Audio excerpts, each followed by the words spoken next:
Hello friends, எப்படி இருக்கீங்க? நல்லா இருக்கீங்களா? இன்றைக்கான வீடியோவில் பார்த்தீங்கன்னா சூப்பரான ஒரு சட்னி ரெசிபி தாங்க பார்க்க போகிறோம். பீக்கங்காய் சட்னி. இது இட்லி, தோசை, சப்பாத்தி, சாதத்துக்கெல்லாம் வந்து சூப்பரான காம்பினேஷனாக இருக்குங்க. வாங்க எப்படி செய்யலான்னு பார்க்கலாம். அதுக்கு நான் வந்து பீக்கங்காய் வந்து ஒன்று எடுத்துருக்குறேங்க. பூண்டு 1 எடுத்துருக்குறேன். 2 தக்காளி, சின்ன வெங்காயம் எடுத்துக்கோங்க. 2 பச்சை மிளகாய். இதுதான் தேவையான பொருட்கள். ஃபஸ்ட்டு வந்து நம்ம பீக்கங்காய் வந்து நல்லா இது மாதிரி வந்து பொடுசாக தோலோட நறுக்கிக்கோங்க. ஏன்னா தோல்லையே வந்து நம்ம சட்னி செய்வாங்க. அதனால் தோலோடையே வந்து பீக்கங்காய் நறுக்கி நீங்கள் வந்து சட்னி வதக்கும் போது வதக்காமல் இது மாதிரி தனியாக வந்து வேக வச்சுட்டு நீங்கள் வந்து சட்னி செஞ்சிங்கன்னா இந்த பீக்கங்காயோட சட்னி ஓட சத்து வந்து சுத்தமாக போகாது. அதனால் ஃபஸ்ட்டு பீக்கங்காய் வந்து ஃபஸ்ட்டு நம்ம வேக வச்சுக்கலாம். இப்போ வந்து நம்ம வெங்காயம், தக்காளி, பச்சை மிளகா, பூண்டு எல்லாம் நறுக்கிட்டு வந்தாச்சு. பாருங்கள், பீக்கங்காய் வந்து சூப்பராக வந்துருச்சு. இதை வந்து நம்ம தனியாக எடுத்து வச்சிடலாங்க. பீக்கங்காயில் வந்து அதிகப்படியான A, B, C, K அதிகப்படியான சத்துக்கள் இருக்குது.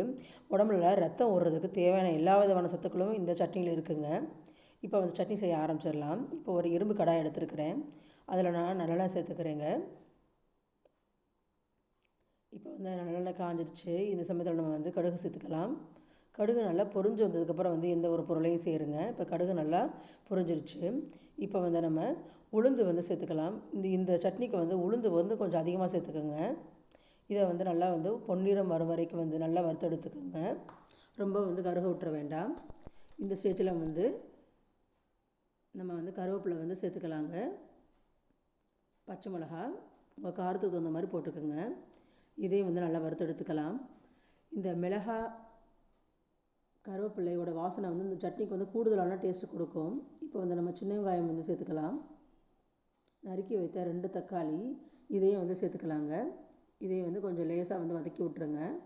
இதில் வந்து நம்ம பூண்டையும் வந்து சேர்த்துக்கலாம். இப்போ 3ஐயும் சேர்த்து நல்லா வந்து வதக்கி விட்ருங்க. இந்த சமயத்தில் நம்ம வந்து அடுப்பை வந்து மீடியமாக வந்து வச்சுக்கிட்டு வறுத்து எடுத்துக்கணும். ஏன்னா வந்து உளுந்து போட்டுக்கிறதுனால வந்து உளுந்து கருகிறதுக்கு வாய்ப்பு இருக்குது. இப்போ வந்து நம்ம தேவையான அளவு உப்பு சேர்த்துக்கோங்க. 1 ஸ்பூன் வந்து மஞ்சள்தூள் சேர்த்துக்கோங்க. 1 ஸ்பூன் வந்து பெருங்காயத்தூள் சேர்த்துக்கோங்க. இப்போ வந்து எல்லாத்தையும் வந்து நல்லா வதக்கி விட்ருங்க. தக்காளி வந்து நல்லா உடச்சி விட்ருங்க. அவ்வளோதான். இப்போ வந்து நம்ம அடுப்பை ஆஃப் பண்ணிடலாம்.